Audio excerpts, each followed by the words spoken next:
Alright, let's do this. Mumbo Jumbo's new world. Okay, create new world.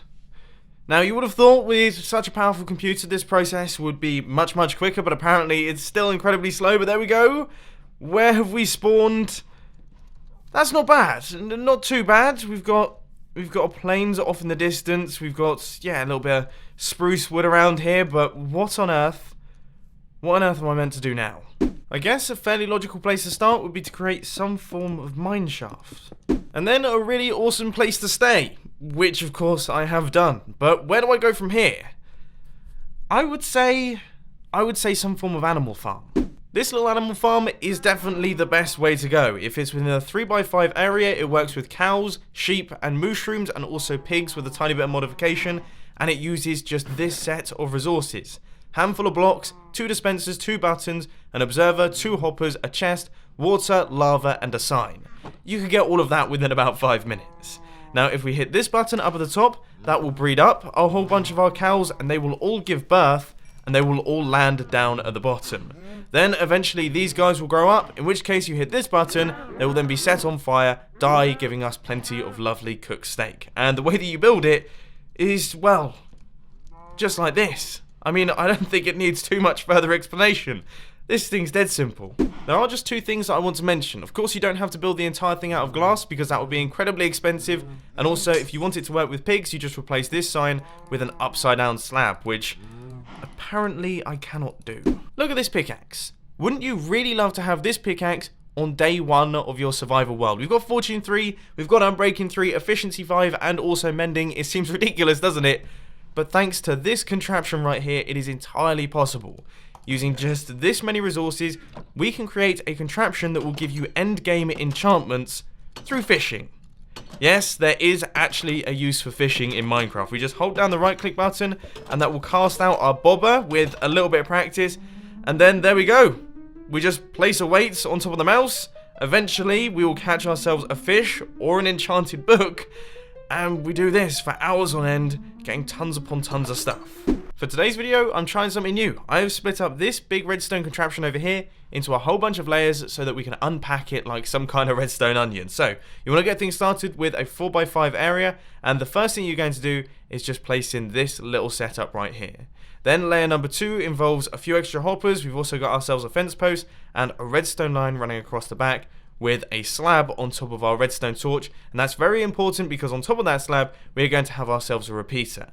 Now that actually completes the bottom layer of our redstone clock. So the redstone clock kind of runs up and over like this, which is going to be powering and unpowering our iron door, which is right in front of the water, which is where we're going to be doing most of our fishing. So hopefully you've paused the video, taken plenty of screenshots so you know everything that's going on. And if we move on to this layer, you can see we've got our tripwire hooks, our string, also the on and off mechanism, and the start of the top half of the redstone clock, which actually runs up just like this. Very simple, just some redstone, repeaters, and redstone torches. Now, if you do need a little bit more detail, there'll be a world download down in the description. And when you're using this fish farm, would highly suggest using a fishing rod that looks a little bit like this.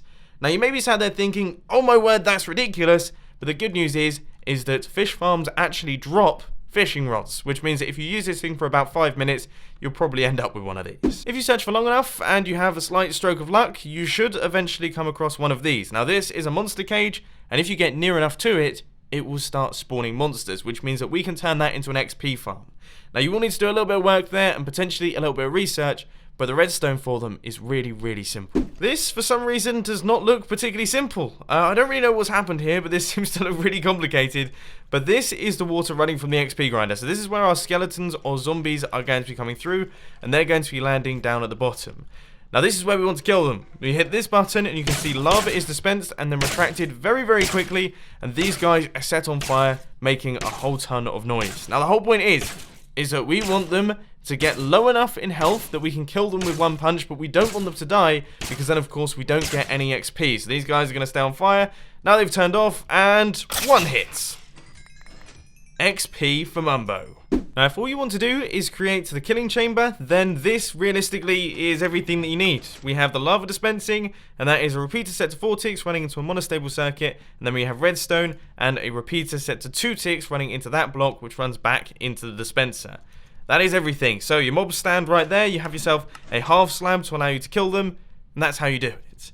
Now if you want this extra little bit right here, which is the entity cramming workaround, then we have redstone running out from this weighted pressure plate, and that redstone has to travel 3 blocks into a redstone torch tower, which runs into a piston, which actually locks off your water stream to stop too many mobs from flowing into that area right there. Because due to entity cramming, you can only have up to 25 mobs in one single block, otherwise they start taking damage, which is pretty bad news in a very damage sensitive system like this one. Fingers crossed you managed to find a skeleton monster spawner, because this farm right here uses a whole ton of bones, so it'd be very handy to have some form of skeleton farm. But the good news is that it also is very universal. It works with wheat, carrot, potatoes and beetroot, and also, yeah, it's very noisy. Incredibly noisy, but all you have to do is walk back and forth. Just hold down the right click button, everything gets planted, then everything gets harvested, and so on and so forth. I mean, there it is. It's as simple as that. Walking back and forth, holding down the right click button, and then standing on top of pressure plates. Now, as I say, it does work with carrots. They fly across just like that. And also potatoes. And also, I'm hoping, beetroot. However, I haven't actually tried that because it's a relatively new thing, but there it is. It's all popping off, and we have ourselves tons upon tons of food. If you were to build this thing to its maximum size, these are the sorts of resources that you would need. So we've got a little bit of redstone dust, a whole bunch of dispensers, a ton of bone meal and obviously seeds and everything like that, but a really small quantity of pistons and pressure plates. Now, in terms of how to build it, we've got 2 different circuits. We've got the pushing circuit, which is literally just pressure plates with redstone running into the pistons. That is dead simple. And then out the back, we have got the redstone burnout clock, which is going to be powering all of our dispensers. So we just have a line of redstone, then every other block we have got ourselves a redstone torch, then we have a line of blocks on top of those redstone torches, and when we turn off this redstone line, it then creates a redstone clock which powers all of our dispensers.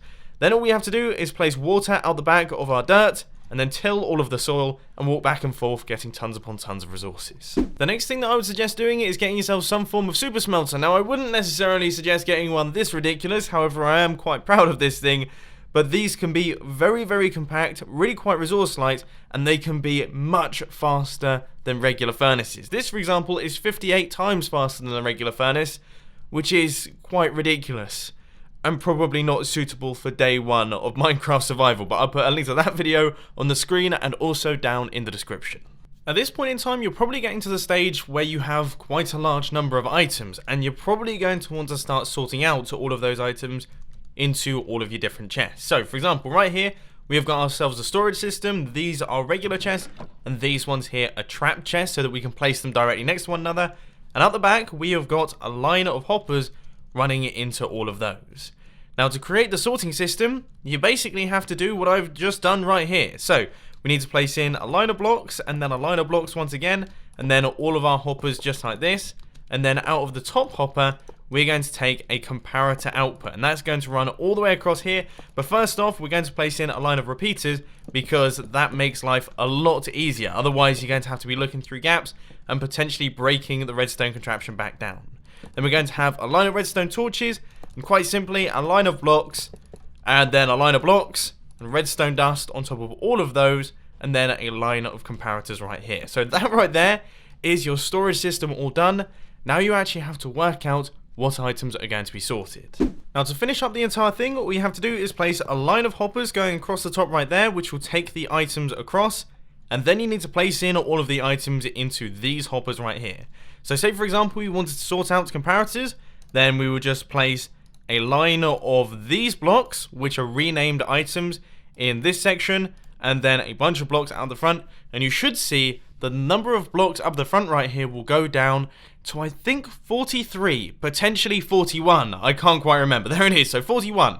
And that means that if we were to place a comparator inside the system, for example, one of these little ones, it would actually drop through and be sorted through into this line of chests and go down into the bottom. So we want to do the same thing again, so our subscribe thing right there, and then redstone on this hopper, and then our subscribe, and then we're going to have repeaters in this one, and subscribe, and then we want redstone torches, and finally we have got the subscribe, and then we have got hoppers. So now we are going to be sorting out redstone comparators, redstone repeaters, redstone torches, and also redstone hoppers. And for the final build that I would say is essential to starting a new Minecraft world, is this thing. The transforming cave system.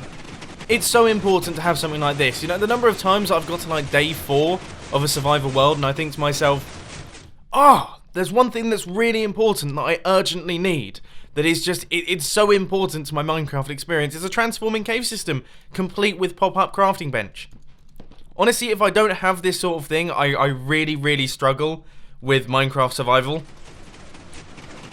It's something that I feel I need, and I think you guys need it as well. And as you can see, I mean, it's a little bit complicated. There is quite a lot of redstone involved, but it's very, very important. Incredibly important. Even more important than, say, for example, an iron farm or anything like that.